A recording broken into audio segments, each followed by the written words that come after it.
So we didn't get LeBron, but we got MGK. But anyway, he comes out with him, and then to the back, Logan Paul is cutting a promo on the way to the ring, but he follows the storyline. Sorry if y'all hear background noise. But anyway, he follows along with the story from last week's SmackDown, in which he drove off with Logan Paul's Prime truck, his sports hydration drink Prime. Drove off with the Prime truck and carried it on to SummerSlam the next day. And this time he broke the windshield and came down to the ring. After he broke down the windshield, walked all, did the long walkway, heard the LA on the Tron or through the PA system. Crowd goes crazy as they usually do. He comes out there, crowds popping for him. And we actually started this match with them already fighting. I think Logan initiated the fight, and then he cleared off the announce table. And then thinking that Logan's going to do something through the announce table, and the bell hasn't rung yet, he puts LA Knight onto the announce table like he's about to set up for one of his, I think his frog splash off the post, like how Jacob Fatu does, and like how a good bit of people do in wrestling. But anyway, he's about to do that, but then LA gets back on him, gets the offense back on him, and he puts him into this torture rack position. And I've seen him do this move before, so it was cool to see him bring it out on pay-per-view or PLE.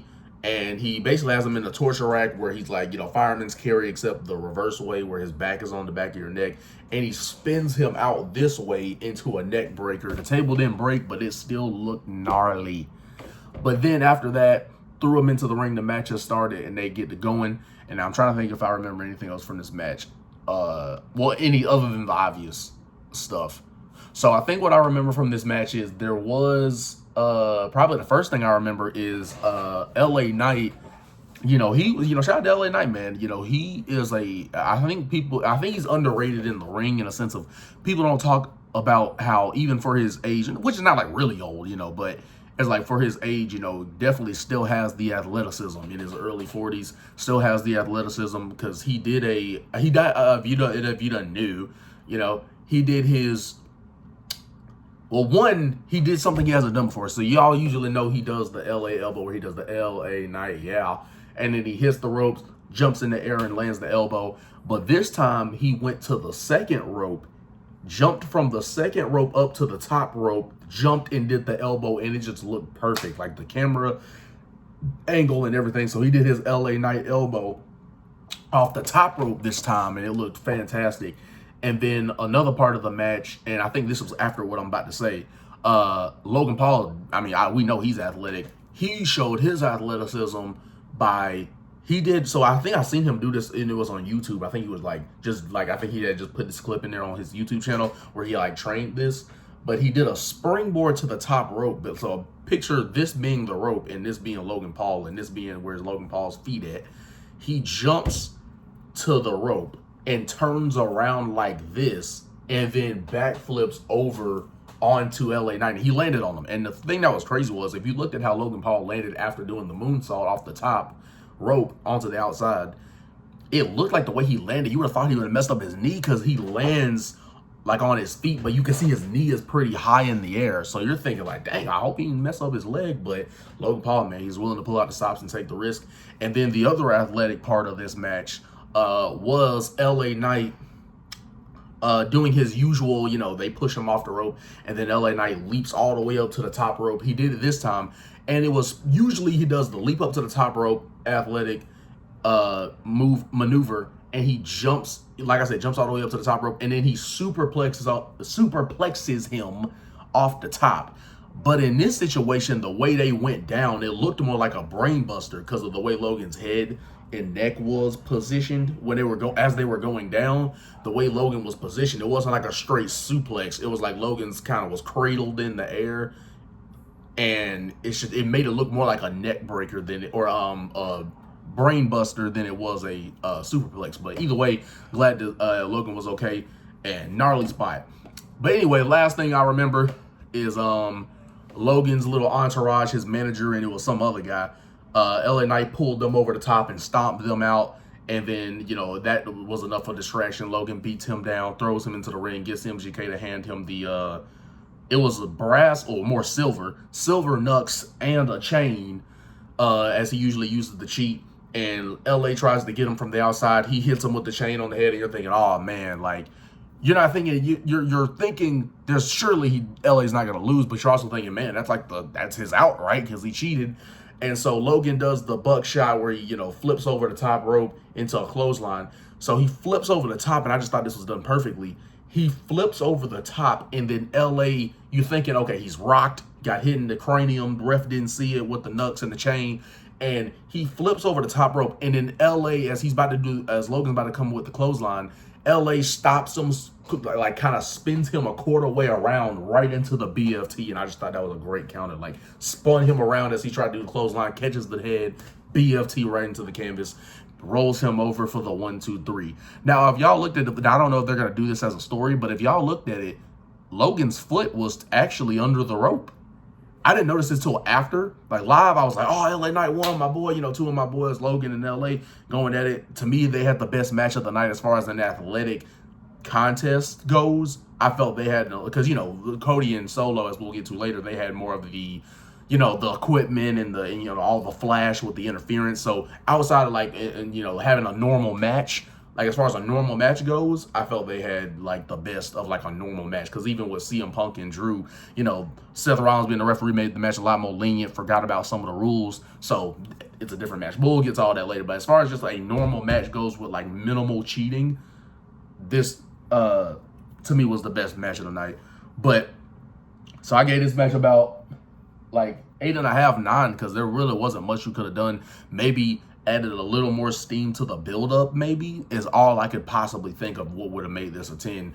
But probably 8.5, 9 I gave this match. Entertaining. Both men, pulled out all the stops, knowing that it's one of the biggest PLEs for WWE and in wrestling anyway, so they knew they had to do that thing in the ring. But LA Knight, as to a lot of fans like me, long overdue, but, beggars can't be choosers. He wins the United States Championship, on their second biggest PLE of the year. And, just great to see him hoist up that title and the crowd going to LA Knight. Yeah. You know what I mean? Doing that with him when he's holding up the title. And he even said himself that it was long overdue. So we know that that he should have won this last year, or Money in the Bank last year, or just something last year when he was the hottest thing. But anyway, yeah, but back to what I was saying earlier. Logan's foot was under the rope. As LA pinned him, his foot was under the rope. Logan's foot was under the rope. So I wonder if they noticed that. I wonder if they're going to use it as a storyline for a rematch. But probably not, just because they may not want to have Logan lose back-to-back. But if they do that, that'd be interesting. Because I actually noticed when I looked back at it, his foot was actually under the rope as he was getting pinned. So wonder how that's going to go if they were to notice that.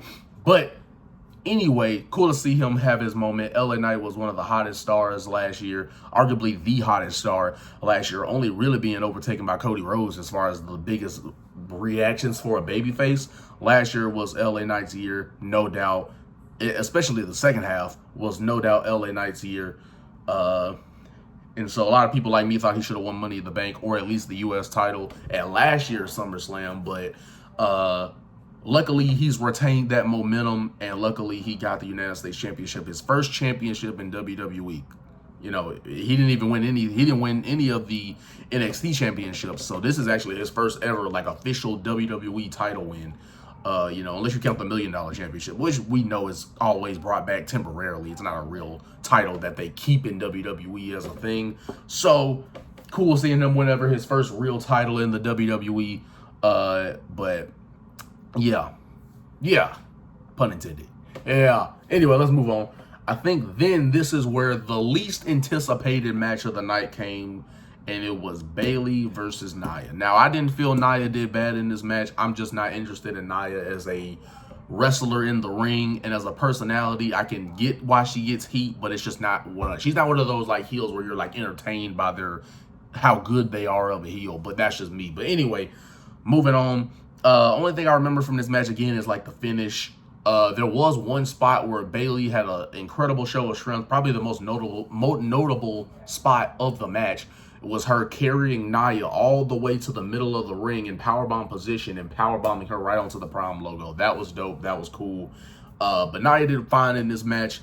Bayley, we know, is a great wrestler, but just to me, she works better with smaller, more athletic opponents, like with Io or a Tiffany or a Naomi. But I like a Sasha Banks. But anyway, Boom, Tiffy time music hits. She comes to the ring to help out Nia since they've had a relationship, but got knocked off the apron. And then that led to Nia, I think she powerbombed her twice and then did her Annihilator, which is the bonsai drop, if you know Yokozuna, the jump off of the top or middle rope and then land butt first onto their chest or sometimes their neck if you're not careful. And she did 2 of those, and that was it. I think Nia or Bayley kicked out of 1. Earlier in the match, she kicked out of 1, the Annihilator, bonsai drop off the top. She kicked out of 1. And then at the end of the match, the finish was Bayley getting hit by 2 power bombs and then 2 Annihilators, and that was it. New champion. So by this point, we are like, I think 5-0 in predictions. Now that I think about it, I think this match might have went after the Intercontinental. Nah, because yeah, okay, I think, all right, I'm not gonna go back on my word. Anyway, boom, that happened. I'm not gonna keep trying to go back on my word. That happened. I predicted Nia being champion. So by this point of the night, we were 4-0 on predictions. So just clean sweep. If you saw my review of or preview of this, I predicted all of these wins so far. So we're on a hot streak right now, 4-0. But let's move on. Nia is champion. Hopefully they can make it interesting as they can. And hopefully Tiffany, you know, does her thing whenever she inevitably, I would think, cashes in successfully. And fun fact, no one has ever kicked out of the BFT as well. LA Knight's finish. I thought about that. I forgot to mention that. And then also, fun fact, I don't think there's been any failed women's Money in the Bank cash-ins. And I think Tiffany is like maybe what, the 8th briefcase holder or something like that. And so if she were to, she would be the first one to cash in unsuccessfully. So that's why I'm thinking with the way they are high on Tiffany Stratton, I seriously doubt she would lose this. But moving on, we get into one of the most anticipated matches of the night, CM Punk versus Drew McIntyre with Seth Rollins as a special guest referee. Really quick, I'm going to say Seth Rollins as a special guest referee. You knew he was going to dress as something ridiculous. So he comes to the ring, got the sparkly, eye-distracting pants, and then he had a little bit of some sparkles on the black and white. On the black part of the referee shirt, he had some stripe, or on the stripe part, he had some sparkles on that. And then he had a sleeveless referee shirt. Kind of like this, but except on the black, you know, it don't look obviously the same pattern, but had, you know, on the black part, he had the little glitter in the glow, you know what I mean? But anyway, he comes down to the ring doing his zesty thing, you know what I mean? As we know, Seth, you know. But anyway, then Drew comes out, then Punk music plays, crowd gives him a good reaction. And then the crowd, before the bell even rings, all 3 men are in the ring. And the crowd's going insane before they even lock up. So they know this is one of the most highly anticipated matches and one of the best built-up storylines, especially just even for the first match. One of the best build-ups for a match between 2 people. But anyway, boom, they fight. And notable things from this match was CM Punk put Drew McIntyre in the Anaconda Vice submiss in the head-arm triangle choke type of thing. And if y'all know that Drew has had the bracelet with Larry and AJ, his wife and his dog, bracelet, you know, with their names on it, and that means a lot to CM Punk. So he distracted himself by taking the wristband off and putting it back on. So that's how he undoes the hold, because that distracts him. Getting that bracelet back was so important to him in that match, and it actually costed him the match later on. But then in the outside of the ring, because that's how they started, they fought on the outside, and what was happening was they were fighting on the outside, and then Seth didn't count at all. He was not counting them out at all, so he was letting them go at it. And obviously they were teasing, you know, a little dissension by them getting upset with Punk or Rollins, because they both don't like him. They all don't like each other. But anyway, got the wristband back from the hold. And then I think they both kicked out of each other's finish. I think one was a Claymore. I think Drew had delivered a Claymore. And then Punk kicked out of that. I think then he hit a GTS at some point. Drew kicked out of that. So they both kicked out of each other's finish once. And then there was a point in time where, you know, Punk didn't have the bracelet because it fell onto the ring, and Rollins picked it up, and instead of putting it in his pocket, he put it on his wrist. And so when Punk was about to hit the GTS on the Drew, it distracted him seeing Rollins with it. And because we know they don't like each other, he's thinking that, he's trying to get back at Punk by, wearing the bracelet. But that's not the case. But all that confusion aside, they argue with each other. Rollins really starts barking at him, letting him know that we don't want you here. We don't like you. This is not, I told you that this was my company. Boom, boom, boom. So he's talking this trash. And then Punk's like, all right, bet. Whatever, man. And then he turns around, boom, hits Seth with the GTS, puts him to sleep, takes the wristband off and says, it may not always be about me, but it's never about you. And I feel like that's an underrated line. I don't think people are talking about how great of a line that is. He said, it's not always about me, right? Inferring that, sometimes it is about me, let's be honest, but it may not always be about me. But he said it's never about you. Basically saying you never the center of attention when it comes to this, when it comes to this game, they ain't never talking about you. It ain't never about you. It's, at least with me, it's like, all right, sometimes it's about the guy. But anyway, great line. And a little callback here with the low blow, because if y'all don't know, when CM Punk interrupted Drew's match against Damian Priest in his hometown, Punk did a low blow to him and shoved him down to the mat.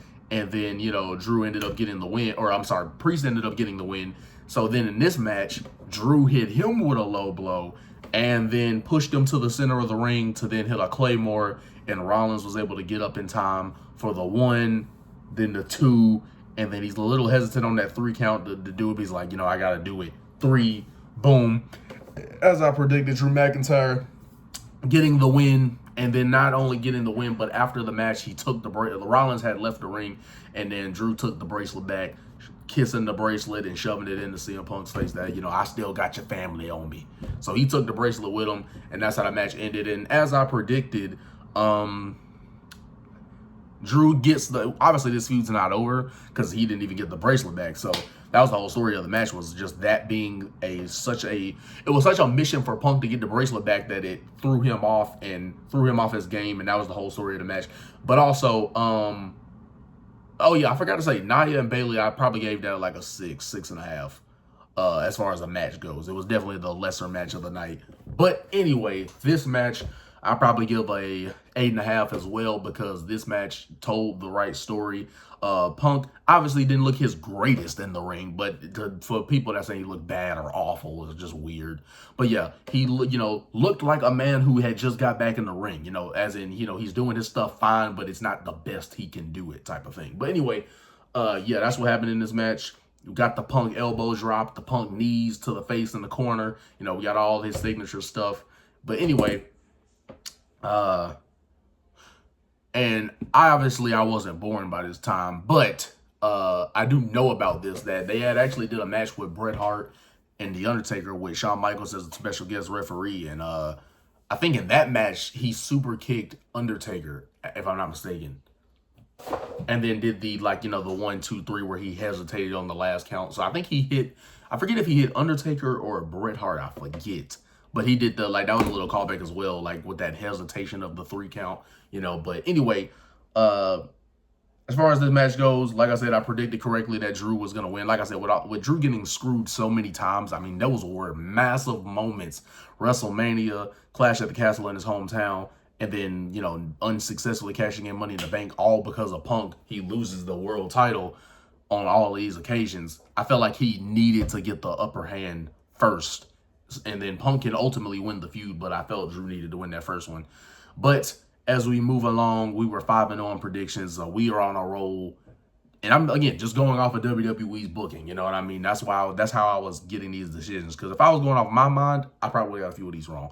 But here we go. Drew McIntyre versus Damian Priest. No notes, nothing you can really note from this match other than the finish, because other than the finish, this was just a physical, brutal match. And to the point where, Gunther is known for the chops, but yet Priest is the one who busted his chest open after they were hitting each other. But Priest, there was the kicks to the leg and the forearms, and then with Gunther, it was the chops, and then Damian Priest was chopping them back too. And funny enough, Damian Priest, they both had a red chest, but Damian Priest is the one who actually busted Gunther's chest open twice, I think. So, hey, Priest was bringing it. So I gave this match a 9 out of 10 because it was physical, and the ultimate storytelling ending, which Finn Balor put Gunther's foot on the rope as Priest had hit South of Heaven Gunther rolled over a little bit to the side, and he was close enough to the rope, and Finn Balor comes out there, and he puts Gunther's foot on the rope. And you're thinking, man, that's how Priest loses, because that's the turn. He's probably teaming up with Liv and Dominic. Boom. So Priest sees that on the camera, on the because they got all the screens, and he sees that on the replay on the screen that's what happened. And so he tries to get back at him, gets distracted, gets choked out while Finn is just watching him get choked out. But he starts hulking up, escapes the sleeper, 1-2, kick out at 2 by Gunther. And then, I think he hits Gunther with like a clothesline or something. But instead of finishing the job on Gunther, he goes after Balor, right? That distraction of, you just cost me this match. So now I'm not even thinking about this World Heavyweight Championship. I'm just thinking about getting my hands on you. So he gets his hands on Balor, but it didn't last long because he got powerbombed and choked out by Gunther. So for Gunther to become our new World Heavyweight Champion. So forward in the story with the Bloodline or Judgment Day turns.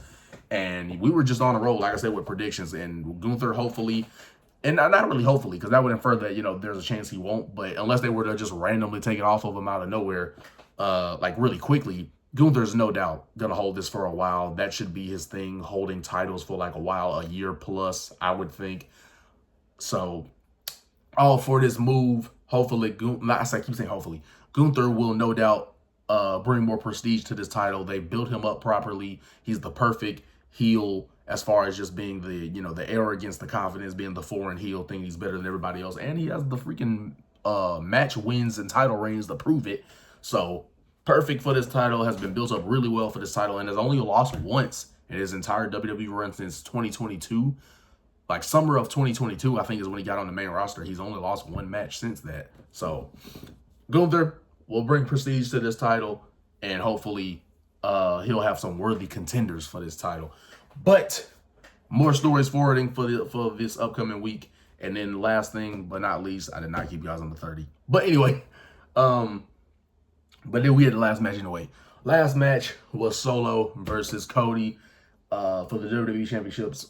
WWE Championship Bloodline Rules match. It was what you thought it was, right? Disaster kicks, Cody cutters, crossroads.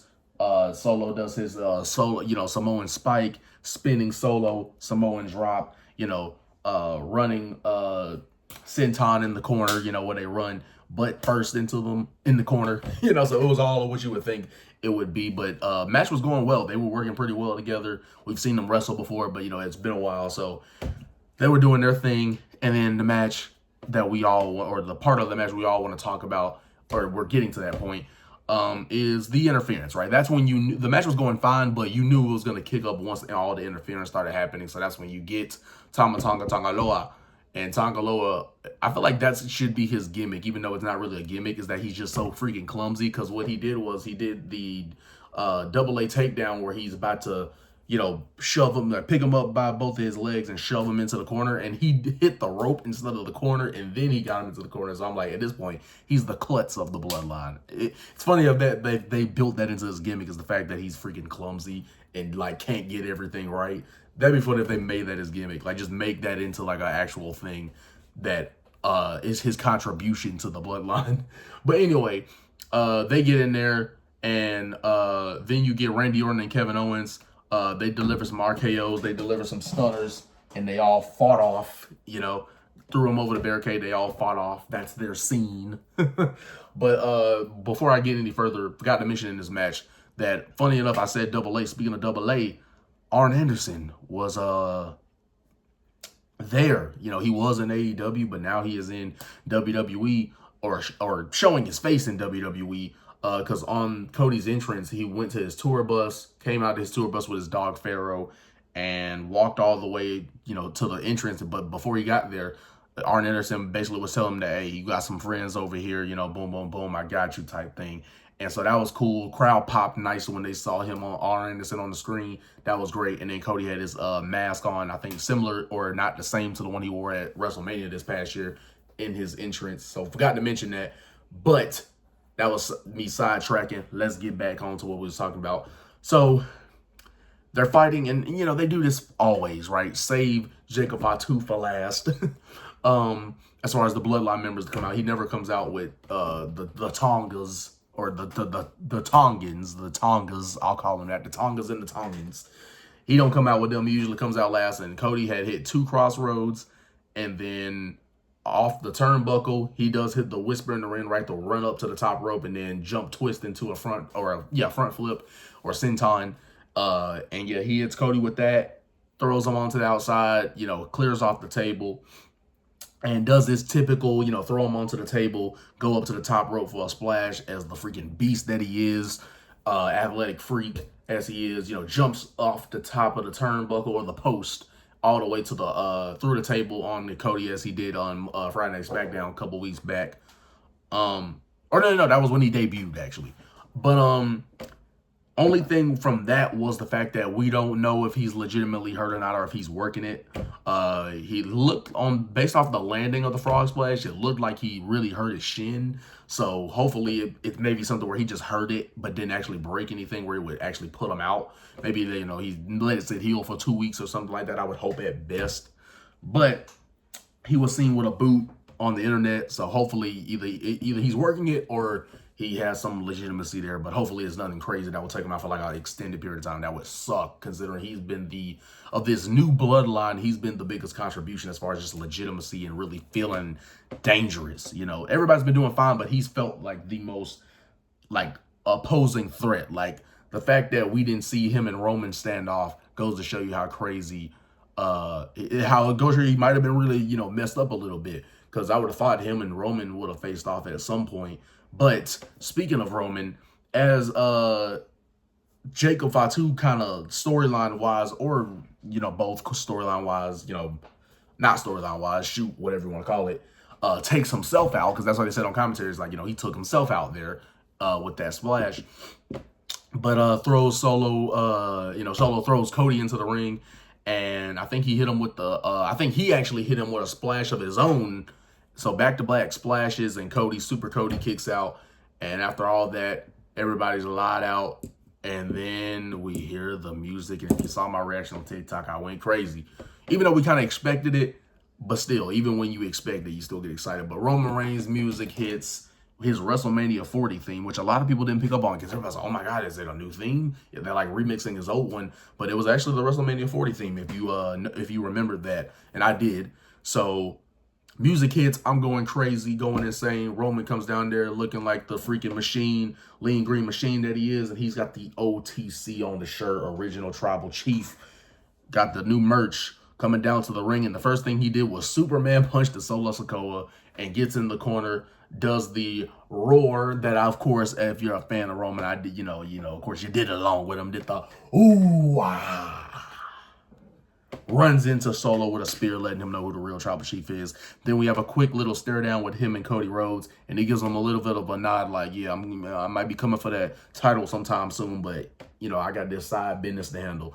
And boom, Cody Rhodes hits the crossroads, 1, 2, 3 for the win, retaining the WWE Championship. So I was 7-0, clean sweep on predictions. If you saw my predictions video, yeah, I did a clean sweep, and yeah, so clean sweep as far as my predictions. That's the first time I've ever gotten my predictions, like all of them correct. Usually I would get like maybe 2 wrong, 2, maybe 3 wrong. This one I actually got every single one right. Insane. Which is insane, because there were more matches, so wouldn't that mean I have a higher chance of getting it wrong?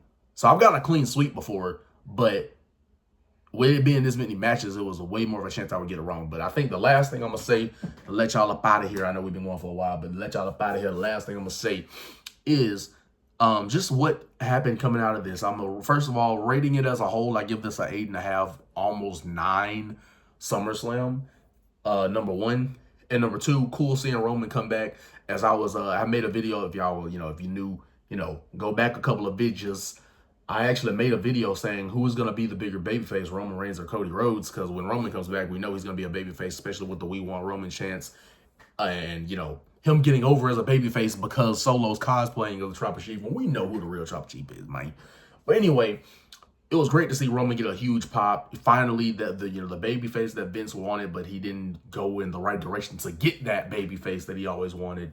Didn't go the right route of getting there by, forcing him down the fans' throats. But anyway, finally got it. 4 years as the tribal chief, and now comes back as probably still the tribal chief, but just now the one that's accepted by the people type of thing. But anyway, man, I will say this. Last thing I'm gonna say, I've rated it 8.5, close to 9 out of 10. SummerSlam, great SummerSlam. And last two things I'm gonna say is, number one, I have, if y'all don't know, I in my video I made a top 20 on who I think is like the greatest of all time. And Roman, I think I had at number 10. But honestly, y'all, I think he's moved up, bro. He's moved up to my top 5 now, I feel like, or who I feel like is the greatest of all time in my personal perspective. I think he's moved up in the top 5 now, bro, because I don't know what it was, but seeing that pop he got and just feeling how big of a star he truly is, and obviously being the face of the company and having the reign that he did, it just kind of made me just feel different about him, as far as like, had him in my top 10, but now he's in that top 5 now. But yeah, so I might have to put him at my number maybe 4 now. Maybe 4 or 5, because the only people that I would have beating him is John Cena, Undertaker, in my personal perspective. Rock, Stone Cold, Undertaker, John Cena. So either Roman gonna be number 5 or 4. He might take Undertaker's spot. I know that's gonna be crazy to some people, but he might be taking Undertaker's spot. But anyway, that's just a side conversation. But last thing I'm gonna say now is this SummerSlam was memorable. A lot of storyline progression, good matches. I heard online that Dave Meltzer, if y'all know, apparently he said that, I think I heard that he said that it wasn't any great matches on here, but it was a lot of stories. I'm like, again, it's almost like if it doesn't have a lot of no selling, a bunch of unnecessary near falls, super kicks, Canadian destroyers, can't be 5 stars. But anyway, that was just something I just thought of. But anyway, top 3 things coming out of this SummerSlam, like of what makes this SummerSlam so memorable. Number 1, the obvious, Roman Reigns returning after since losing his title at WrestleMania 40. So Roman Reigns returned, the face of the company, returning. A lot of new champions crowned, that being Braun Breaker, a young up-and-coming talent that they've built, and in record time, in only 3 months of being on the main roster, just won the Intercontinental Championship. So that, and then LA Knight being one of the most popular stars in the WWE, arguably the most popular WWE star last year, and within the last year of LA Knight's WWE career, like I said, one of the most popular stars, if not the most popular star last year, and just had a quick rise, got over really quickly. I mean, it only took him, like 5 months till he started getting like those audible pops. So yeah, he's been killing it. I've been a fan of his even when he became a face in the NXT. That's when I became a fan of him. So to see that rise is great, and to see him win the U.S. title is great. It was his first WWE main roster title win. So first title in the WWE, and with Braun Breaker, it's his first main roster title that he's won. So both, like, one guy was really popular, one guy they built up and who's gotten over with the crowd relatively well. Then we got Nia Jax crowned as champion. Not as big of a deal, but, new champion crowned, even though Bayley title rank could have been much better. But, and then most importantly, Gunther winning his first world title in WWE, with only being on the main roster for like, what, 2 years? And half of that was the Intercontinental Championship reign. So goes to show you how good, he's been doing. Gunther's been great. Has brought up everyone's stock as far as like in-ring matches, has immediately rose everyone's bar in the ring, makes you work that much harder because of how good Gunther is. But, yep, 4 new champions crowned, So, yeah, you got Braun Breaker, LA Knight, Nia Jax, Gunther, all hopefully doing great things. So a lot of, probably the most title changes in PLE pay-per-view history. Has to be like one of the most title switches on a PLE. That, I mean, 4 title switches, and some of them were back-to-back. So anyway, there's that. And then the last thing is the implosion of the Judgment Day. I almost said the Bloodline again. The Judgment Day, with Finn turning by way of, helping out Gunther, and then Dominic turning by helping Liv Morgan and then kissing her afterwards, sealing the deal there. So only 2 champions retained in Cody and Liv, and they both got help.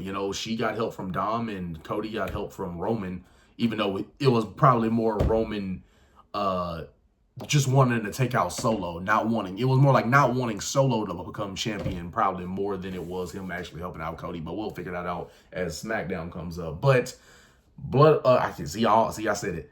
Judgment Day implosion, Roman's return and plenty of new champions and worthy champions crowned at this PLE. Those to me were the two biggest takeaways from this SummerSlam that will like go on to remember forever. But I'm gonna be working at my new job delivering packages, it's blood packages, and I'm gonna be doing that 4 days out of the weeks, and it's an afternoon job from 4 to 10. So I don't know how much of Raw and SmackDown I'll be able to catch live, but if something big enough happens on, I'll be doing that. But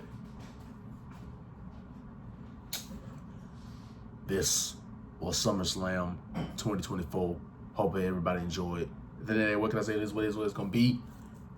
It's Prodigy coming out with more videos for you guys. Let me know what y'all thought about SummerSlam. Thought it was good. I don't know how you could think it was bad, but tell me what you didn't like about it if you didn't like it. But till then, I'm DJ White. So without further ado, let's get it. Till I see y'all once again. Peace.